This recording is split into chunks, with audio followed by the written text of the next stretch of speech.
Y ahí empiezo a reconstruir. Vos me preguntabas, la primera cosa que empiezo a ir para atrás, ¿no? O sea, ¿cuál es la última vez? ¿Qué pasó?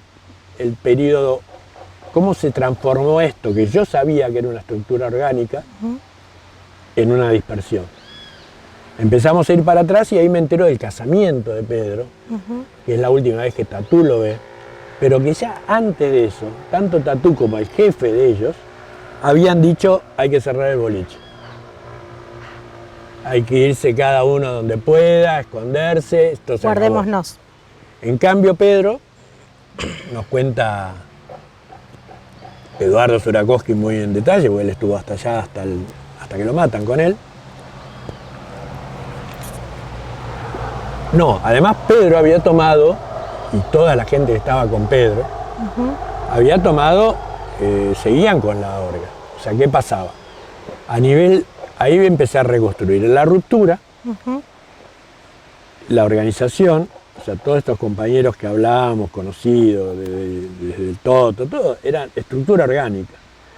Es un dato importante, porque después cuando vos procesás la información, estás hablando de cuadros políticos militares, que tenían una disciplina colectiva, que había pautas de comportamiento, o sea, que ciertas cosas no pueden haber pasado y ciertas cosas deben haber pasado. ¿Cómo es esto? O sea, se fue al monte. Justo en esa época vino Remo Bénica y la compañera, estuve con ellos y ves, y salió la película Los del Monte y hablas con los compañeros que sobrevivieron de Chaco y te das cuenta que eso era el monte. O sea, un lugar amplio, incontrolable, sin límites. Los compañeros de acá me empiezo a dar cuenta que no se habían ido al monte, sino que estaban en la parte de monte de las chacras. Lo que estaban eran las casas, las familias de los colonos. Y empiezo a ver, a través de todos esos relatos, el 3D de la ocupación militar que hubo acá. Después empezamos a encontrar, o sea, cuando digo encontrar no es porque por primera vez se hable, sino que por primera vez lo ponemos en un 3D, el operativo Toba. Toda esta documentación, toda esta información estaba. El tema que había que verlo, digamos, desde un recorte, como se estaba haciendo en un montón de lugares, espacial.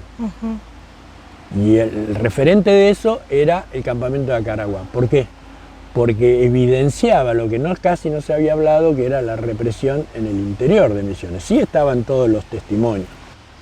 Después buscás en los archivos del Ecos Diario todo y se habla del operativo Toba 2, cuando sale, cómo controlan. Los testimonios que están en ese trabajo de la Secretaría de Derechos Humanos cuando estaba Amelia, cuentan detalles totalmente. Fue el oficial tanto, estaba en el campamento que había estado en 1 de mayo, no en 2 de mayo, reconstruyendo una escuela.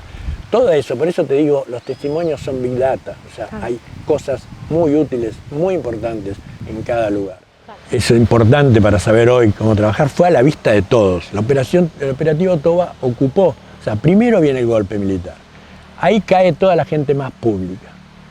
Después viene el jefe en ese momento de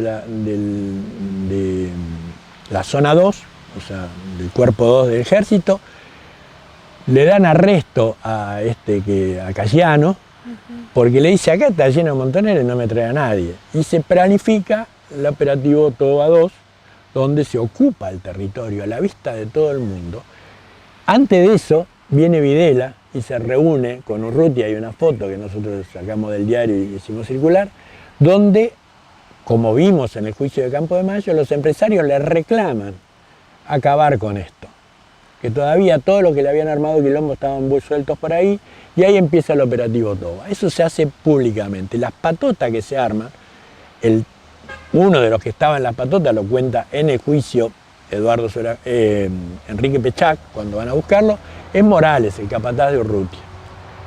Eduardo Zurakowski me cuenta, y además está declarado, que es el que le llevan, lo cuenta el policía, en el juicio lo cuenta el policía que detuvo o que estuvo ahí en la caída de Pedro y Matilde, lo llevan, en Morales lo llevan un baúl a Pedrito y le dice, matalo, y el otro dice, yo no voy a hacer eso, vos no servís de policía, en el playón de los Urrutia. Y Eduardo Zurakowski nos contó que cuando lo llevan a él y a Pedro, estaban todos. O sea, yo no quiero hacer nombres porque además es una información que lamentablemente no se trabajó bien en ese momento y Eduardo ya no sé si la recordará, Pablo recuerda algunos nombres, pero estaban todos, los tealeros, o sea, querían ver a aquellos que le habían hecho la vida imposible.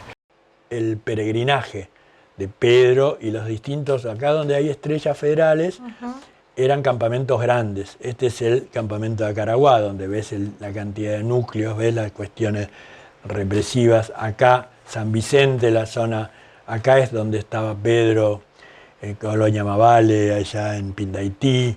Este era el campamento de los Tesales, el primero y el segundo, el que hacen los Hitler. Entonces fuimos haciendo un trabajo, digamos, de ubicar en el territorio, a través del relato principalmente de Eduardo Sourakovsky, que nos cuenta cómo iban de un lugar a otro hasta que deciden, bueno, cada uno vaya y trate de contactarse, esconderse, porque Eduardo Sourakovsky quería que lo metan su familia en un pozo.